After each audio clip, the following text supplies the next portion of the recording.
Christmas to everybody out there. Welcome to the unofficial post-game Leafs show. We're drinking some whiskey. We're talking about the Leafs. Couldn't get much better than that, right? So, Leafs get a win tonight, 6-3 over the Pittsburgh Penguins. Overall, was pretty happy with the game. I think there's definitely some things the Leafs got to clean up, but again, you're never going to have a perfect game, I guess. So, it is what it is. Chris Tanev was back in the lineup tonight. Was happy to see that. His first game since November 1st. I think he kind of had a bit of a rough game, a couple turnovers, which got bailed out by Wall. But even with that being said, I still think that, having him back there is such a calming presence on the defense. He's just a big guy back there that just makes a huge difference. And I think that he did impact this win tonight, even though he definitely could have lost the game for them too. I still think it's just nice seeing him back in the lineup and just getting his feet wet before Christmas. It's tough to come back into a negative team like this with all the things happening around it right now. So seeing Tanev come back was just nice. Hopefully he can get back to his normal game self in the next coming days and weeks, which is good. Matthews starts the game with McMahon and Domi, which I don't hate it, but I'm getting tired of the amount of times that I see different lines on this team. Every other game now, it seems like there's different lineups going on. People are with other people. It's just like I know you have to change it up to get some chemistry going in this team, but you need to have some consistency as well. The guys have to know who they're playing with. And it just, if you're going to keep moving people around all the time, I would expect there to be problems, and there has been problems. So if you're going to have Matthews with Domi and McMahon, like, maybe you should keep it there for the next couple weeks. And I hope they do, to just develop some chemistry, some consistency, and just see how it looks over the next couple weeks, because that line was good tonight. I was impressed with them, especially Domi, skilled player who I think has had a lot of negativity surrounding him in the last couple weeks. So to have him come out tonight and have a great individual effort in general, it makes a huge difference. So if they're going to keep at least one line together over the next couple weeks, I really hope it's this line. So let's take that for what it is. Uh, so yeah, Pittsburgh scores first.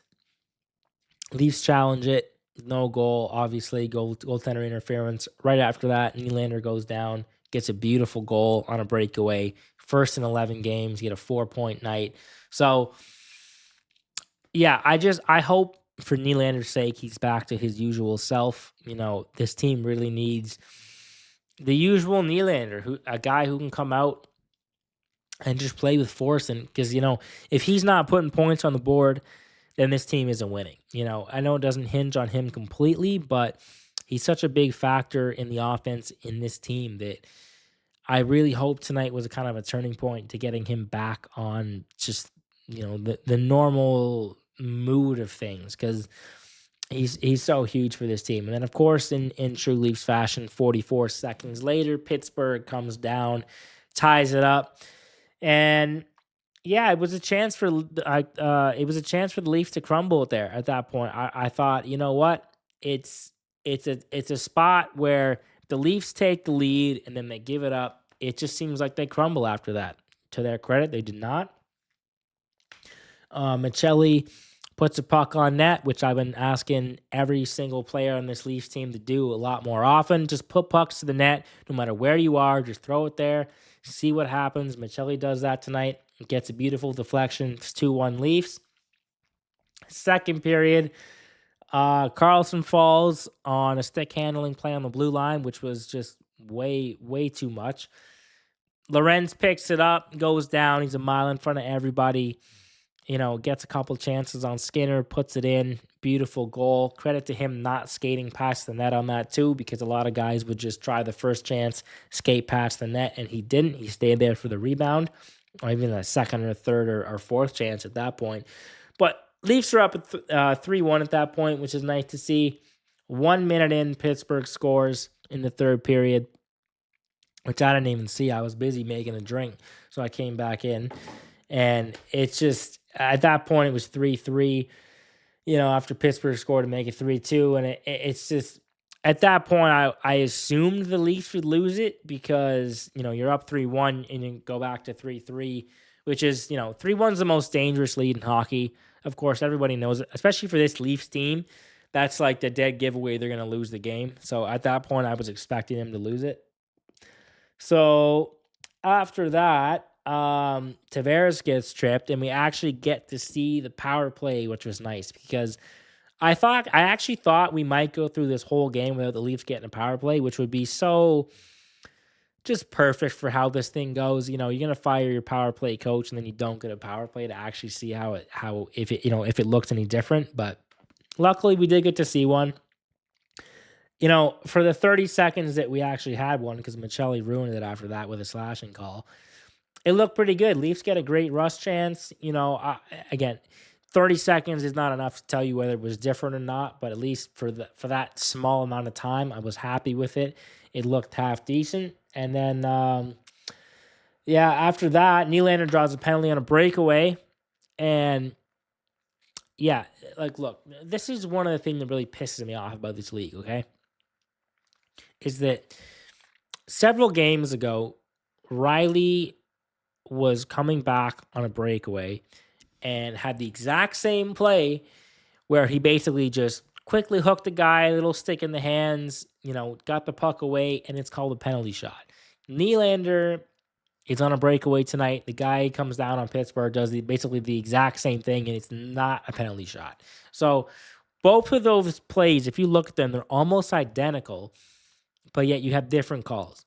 And it seems like the officials are very, very hesitant to call a penalty shot for the Maple Leafs. I don't know why that is. Again, I'm not saying there's a conspiracy or something in it. I'm just saying it always seems like the Leafs never get that penalty shot call. I may have seen 2 or 3 in my entire lifetime with this team. I don't know why, but it just seems like you have identical plays. One play goes the other way, one play doesn't. So that was kind of a piss off for me tonight, but it is what it is. Max Domi goes through 3 guys, scores, great individual effort, puts the Leafs up. And yeah, it's nice for Max Domi. He's taken a lot of hate in this market. I definitely have said some negative things about him too, but he's a skilled player that I think can really thrive on this team. It just seems like he only seems to play well when he's put with guys who are more skilled than him, whether he's with Matthews or Nylander or Tavares. Like, he plays better with better players and he plays worse when he's not. And he needs to be the leader of a line. That's the problem. So happy for him tonight that he gets a big goal like that, but it's just like I want to see that way more. I want to see that, Domi come out a lot more in just your average game where you're not playing with a Matthews and Nylander or Tavares, like you have the skill clearly to do that. So you just have to make better plays, in a lot more areas of your game. So that's what I would say to him personally. But and then Leafs get a couple of empty netters and it ends 6-3. So overall, you know what? Pretty good game for the Leafs. I think it could have been better, but you know what? It is what it is, right? They get the win, they get the 2 points. It's helpful for morale over the Christmas break. And I don't think it's a turning point, but I think that it's just like take it one game at a time, take it slow, and you can slowly begin to pull out of this thing, right? So we'll have to see how it goes. I think that the next game is the 27th, right? So yeah, we'll see. But I'll take it for tonight. But anyway, appreciate you tuning in. Hopefully everybody's having a Merry Christmas out there. I will see you in the next game. Good night.